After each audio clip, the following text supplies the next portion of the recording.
Hiç mi anlamadın yar sözlerimden? Merhametin yok mudur tellerimden?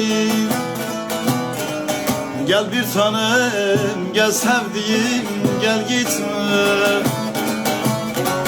Gel bir tanem, gel sevdiğim, gel gitme.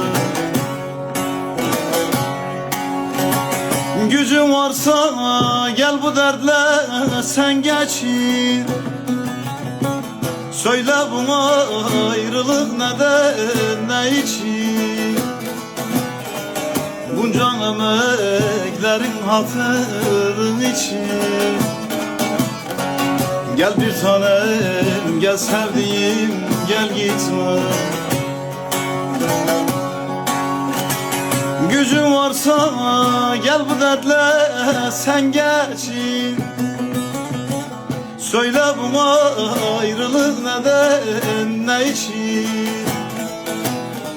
Bunca emeklerin hatırın için. Gel sevdiğim, gel bir tanem, gel gitme.